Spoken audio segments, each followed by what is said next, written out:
Good morning, my brothers and sisters. Welcome to episode 6 of season 4. We are going to read a genealogy today, and probably if you're like me, it's like it's saying we're going to run our fingers on a chalkboard or something like that. It's so difficult for our modern ears to hear it. So this is how I want to tune our ears for this genealogy. How about if it's like this is like a reading of a will, where you want to be attached to this person of great riches and great inheritance. You want to have a relationship with this person because of the great blessing that is to follow. So this is the way that Jewish ears would have heard this. Now, this genealogy is a list of kings and the righteous and the unrighteous and the common and men and women. I was thinking of sinners and saints. Actually, there's no saints at all on this list. Even the heroes of this list were sinners, which just emphasizes all the more how we need to receive him at the end. He's the one that has the riches. We don't have it. We're sitting here waiting at the end of this will reading, and we want to be a part of this. So we want to have Jesus, the rival Jesus in history. All right, a couple of big banners here. This is a genealogy down to Joseph, even though it mentions a bunch of women. And it is the one that is going to announce the arrival into history of Jesus.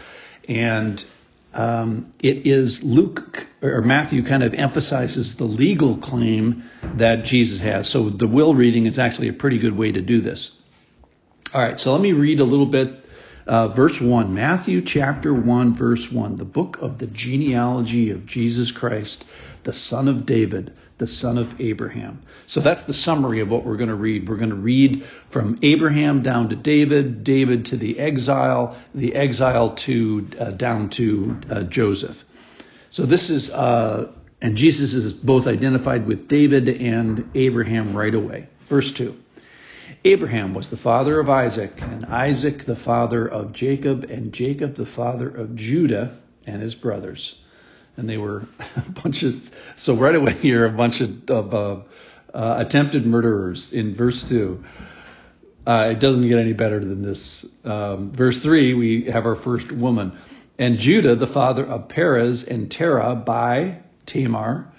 That's a girl. All the rest of these are guys. And Perez, the father of Herazon, and Herazon, the father of Ram. And Ram, the father of Abinadab, and Abinadab, the father of Nahshon, and Nahshon, the father of Salmon, and Salmon, the father of Boaz by Rahab, Gentile, and Boaz, the father of Obed by Ruth, another Gentile, and Obed, the father of Jesse, and Jesse, the father of David, the king.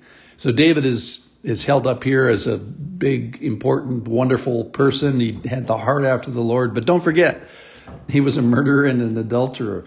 So, and David was the father of Solomon by the wife of Uriah. So that's Bathsheba is mentioned here. But they wanted to make sure, I thought this was hilarious, that Uriah is mentioned. And Uriah, as you may remember, is the guy that David has murdered in a crime. So they want to mention the crime victim, Uriah, and Bathsheba all at the same time. So it's a motley crew. That's the big point. And Solomon, the father of Rehoboam, and Rehoboam, the father of Abijah, and Abijah, the father of Asaph, and Asaph, the father of Jehoshaphat, and Jehoshaphat, the father of Joram, and Joram, the father of Uzziah. So what they're listing here is they're listing all the good and bad kings. They had terrible kings of Israel. They had a couple of good ones. And Uzziah, the father of Jotham, and Jotham, the father of Ahaz, and Ahaz, the father of Hezekiah. There's a good one. And Hezekiah, the father of Manasseh, and Manasseh, the father of Amos, and Amos, the father of Josiah, another good one.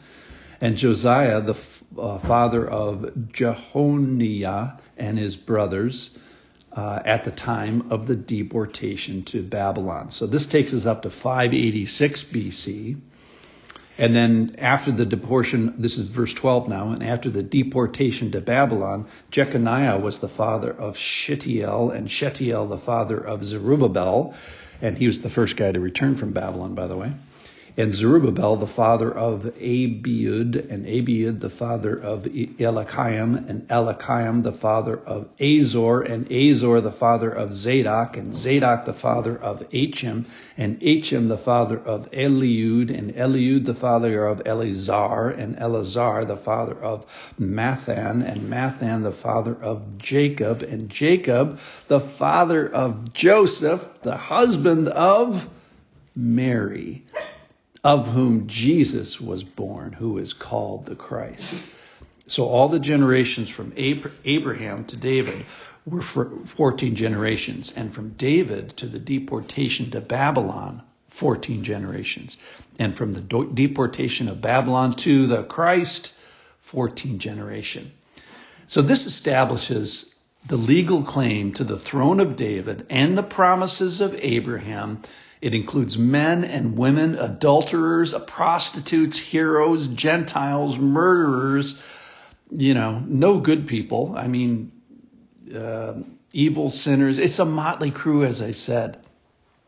The point of this, I think, is who are my people? Where did I come from? Am I included in this line?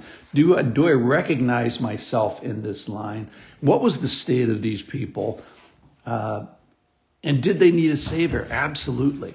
So I'm surprised by the Lord's commitment to people as I look at this list. It's messy, sinful people, but it just demonstrates the Lord's faithful. How many times, like if this was a marriage of the Lord to Israel, how many marriages fail today? Let's say a third. You have a 1/3 chance in all these generations of breaking up with these people. But the Lord doesn't. Zero times does the Lord break up. He has a faithfulness with a bunch of, bad people. It just emphasized that all need to be saved. All these people that are listed needed to be saved, number one. And in a sense, the Lord kind of saves us through these people. So we get this great inheritance. It's a wildly inclusive list. And who is worthy? Nobody is worthy. The Lord works through people, saves through people, and saves through this motley crew of Jewish history. We're a part of it now. We're grafted in. Thank the Lord for what he's done. Thank you for commitment to us. Hey, thanks for listening. You guys did a genealogy today, and guess what? You're an inheritor at the end of it. Thanks for listening. See you tomorrow.